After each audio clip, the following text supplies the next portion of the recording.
Continuando aí, galera, agora nós vamos resolver inequações. Então, eu vou pegar um exemplo aqui, uma função f, x ao quadrado menos 3x, e uma função g, x menos 3. Duas funções em R, tá? Uma quadrática e uma afim. Eu quero o seguinte, x, para que f de x seja maior ou igual a g de x. Ou seja, como nós temos aqui uma desigualdade, nós temos uma inequação. Então, algebricamente, nós vamos fazer isso maior ou igual a isso. x2 menos 3x maior ou igual a x menos 3. Só vamos dar uma arrumadinha nisso daqui. Então, vai ficar assim, x2 menos 3x menos x menos 4x mais 3 maior ou igual a zero. Essa inequação é uma inequação do segundo grau. Mas como que nós vamos fazer isso? Nós temos que estudar o sinal dessa função, que nós vamos batizá-la de h, tá? Então, eu quero os valores de dx para que h seja maior ou igual a zero. Para isso, nós precisamos de três coisas.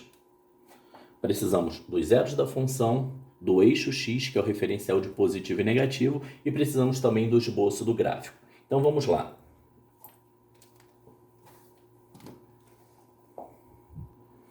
Então, olha só, gente. Calculei aqui os zeros da função h, né? X para que h seja igual a zero. Joguei em delta, deu 4.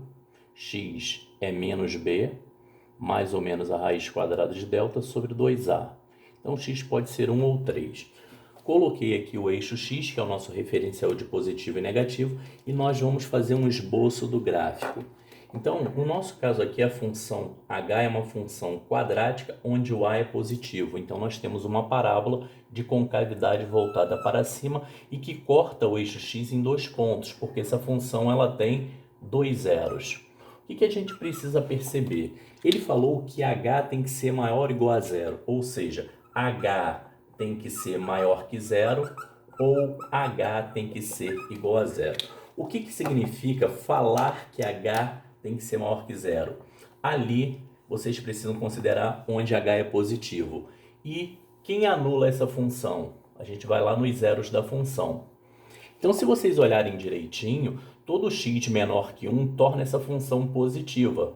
Todo x entre 1 e 3 torna a função negativa e todo x maior que 3 torna a função positiva. Como ele quer maior ou igual a zero, maior que zero é onde tem sinal positivo. Então, me interessa essa parte e me interessa essa parte aqui também.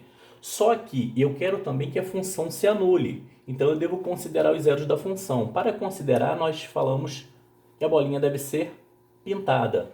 Então, qual é a solução dessa inequação? X pertence a R, tal que x é menor ou igual a 1 ou x maior ou igual a 3. Nós podemos escrever assim ou com a notação especial de intervalo. Como que é a notação especial de intervalo? Menos infinito, né? Menos infinito. A1 fechado, união 3 fechado para mais infinito. Essa é a notação especial de intervalo. Nós vamos fazer a solução gráfica desse problema. Então, gente, como eu falei, nós vamos fazer uma solução gráfica daquele problema. Então, eu coloquei aqui para vocês a função f, que é uma função quadrática, né? X ao quadrado menos 3x, os zeros são 0 e 3, parábola de concavidade voltada para cima. E a função g é uma função afim crescente, né? O c é menos 3 e o zero dessa função é 3. Eu quero os valores de x para que f seja maior ou igual a g. Ora, falar isso daqui significa que f tem que ser igual a g ou f tem que ser maior que g. Mas como que a gente observa isso graficamente? F igual a g significa os pontos de interseção. Isso acontece para x igual a 1 e também para x igual a 3. Agora, o que significa falar que f é maior que g graficamente? F é maior que g graficamente quando o gráfico de f está acima do gráfico de g. Como é maior ou igual, onde eles estão juntos, ou quando f está acima de g.